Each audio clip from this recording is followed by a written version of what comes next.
Anatomy Trains invites you to take your career to the next level with Anatomy Trains Structural Integration, ATSI.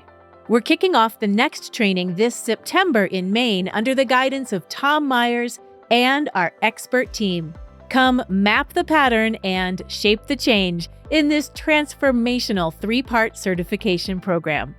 Visit anatomytrains.com for details.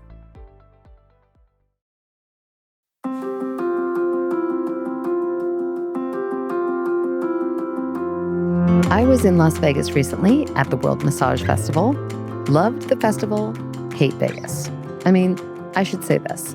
As much as I don't like a thing, I try very hard to remember that even the things I quote unquote hate have lessons for me. Something to learn, something to think about, and sometimes even something to become obsessed about and possibly send me down a bunch of rabbit holes. And rabbit holes are ultimately my happy place. I love me a complicated, multifaceted rabbit hole. Vegas, this time around, while it did offer up a fun festival that was all things massage therapy, it also opened a door into a rabbit hole that went deep into the windows of our soul, the eyeball. Here's what happened. While walking through one casino to find a decent coffee shop in another casino, I walked by a store called the Iris Gallery, spelled Galerie, because it was fancy. It was, it turned out, an art gallery that displayed art created from close-up images of irises, the colored part of your eyeball. And because my colleague, Jess, was there with me and she had way more energy than I did in that moment and wanted to go check it out, I quickly found myself standing in front of a fully lit, very close-up mirror of my own eyeball. Jess dove right in like a kid in a candy store. She started asking all the questions to the woman behind the counter, one of which was, what are all those squiggly lines we see in the iris? Because when you really look up close, it does actually make you wonder. And the woman behind the counter said, well, they're muscles. And I said, muscles? And that was the beginning of learning so much I never knew about the eyeball. So even though I normally focus on the muscles and tissues in our bodies that we can actually massage, this episode is all about the muscles in the eyeball, not the ones behind the eyeball that move them around, although I will offer them a nod because they're pretty dang cool, but the ones that dictate how we see the world and how the world sees us, the smooth muscles that make up the iris. Quick review, there are 4 tissue types in the body: nervous, epithelial, connective, and muscle. Each of these tissue categories has subcategories because, well, people love categories. For muscle tissue specifically, the 3 main subcategories are cardiac, the muscle tissue in the heart; skeletal, also known as striated, or the muscle tissue that makes up the muscles that attach to your skeleton and make it move, like your 6-pack abs or your swole biceps; and smooth.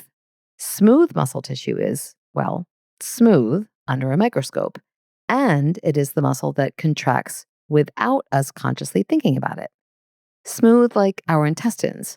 Our gastrointestinal tract is the prime example of smooth muscle tissue. It contracts involuntarily so that our food moves through our intestines without us having to think about it. But here's the fun fact. There is smooth muscle tissue all over our bodies. Like, for example, the iris part of your eyeball. So this woman behind the counter throws out this little tidbit, and I all but have a seizure.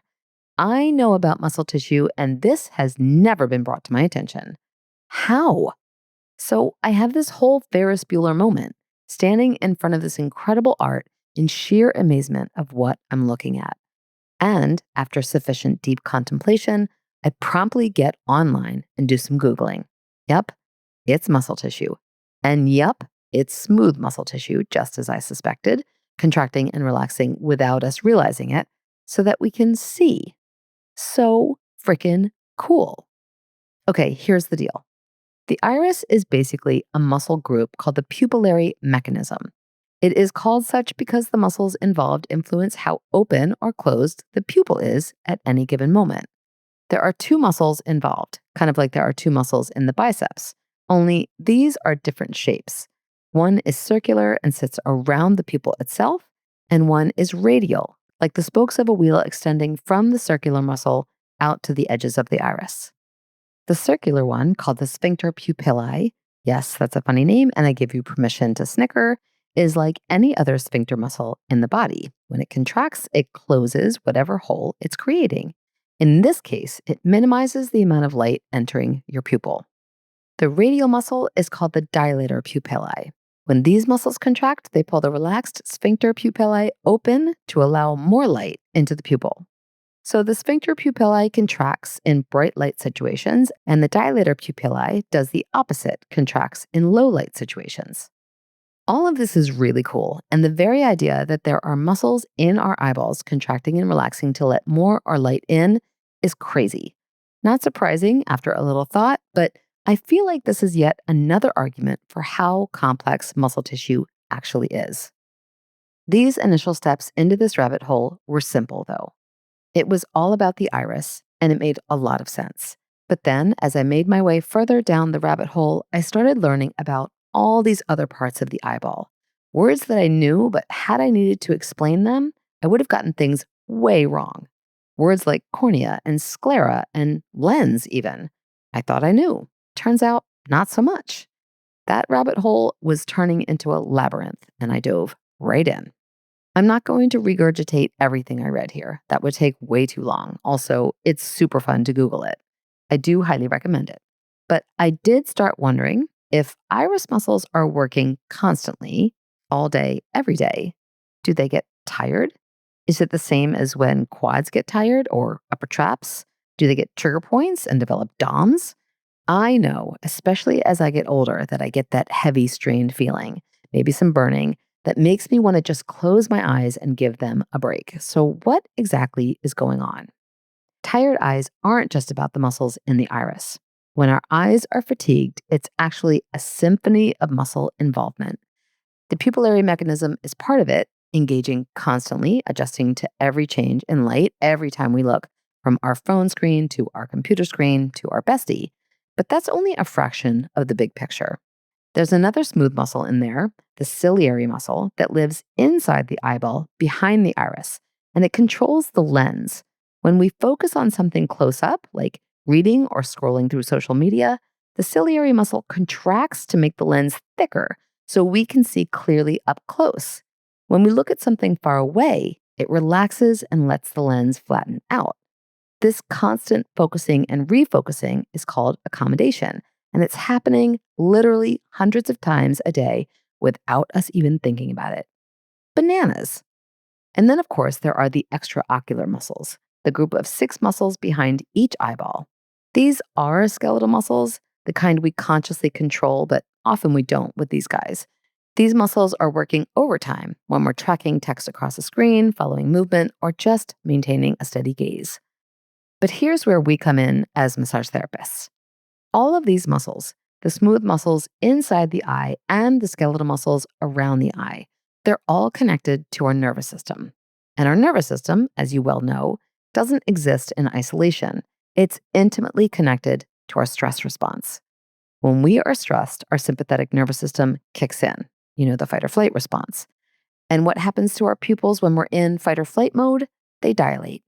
The dilator pupillae muscles fire to open the pupil wide so we can take in as much visual information as possible about potential threats.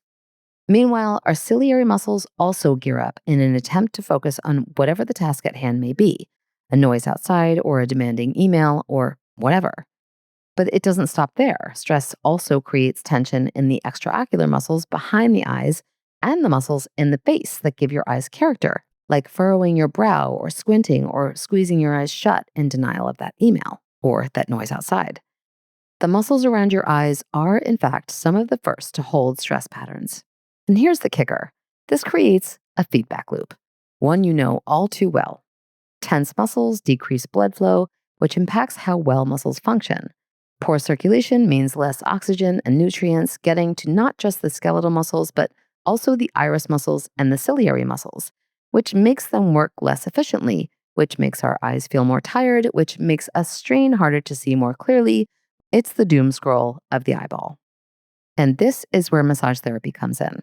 Eye strain and eye fatigue are often symptoms of systematic tension patterns. Think about it. When someone comes to you with complaints of tired eyes, headaches, or eye strain, you're also seeing tight neck muscles, elevated shoulders, and tension in the jaw. The whole kinetic chain is involved. So, yes, we can work directly around the eyes with gentle pressure, light effleurage, and specific points along the temples and the forehead. And this can help increase circulation, encourage the parasympathetic response, and inhibit unnecessary contractions. But the bigger picture is always going to be where we begin our best work as holistic practitioners.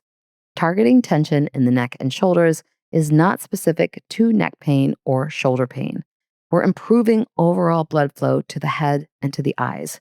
When we work on jaw muscles, especially the masseter and the temporalis, we're addressing muscles that share nerve pathways with some of those eye muscles.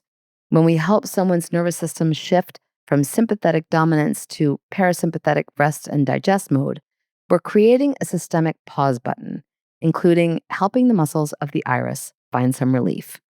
In a session, I often urge people to find a deeper state of relaxation, not by telling them to relax, but by giving them permission to let go. When you help someone's whole system relax, it's like giving their eyeball muscles permission to stop working so hard. So the next time you're working with someone who mentions that their eyes are tired or they have that headache right behind the eyes, remember, you're not just working with muscles and fascia. You're working with this intricate labyrinth of smooth muscle, skeletal muscle, nervous system responses, and stress patterns that all converge in these amazing windows to the soul. And maybe, if you have some free time, Google the iris of the eye. You don't even have to read about them. Just give your own eyes permission to stare into an iris or two. You'll appreciate just how much incredible muscular architecture lives in those insanely colorful circles. They aren't just pretty patterns. They're functional, working muscle fibers that are literally shaping how we see and interact with the world. It's pretty amazing what you can learn when you're just trying to find a decent cup of coffee. Sometimes the best rabbit holes are the ones we stumble into by accident. And sometimes the most profound connections happen when we start seeing everything as interconnected, even the tiny muscles we never knew existed in our eyeballs. That is what I love the most about this work. There's always more to discover, always another layer of connection to explore, and even in Vegas, the body never stops teaching us if we're willing to pay attention.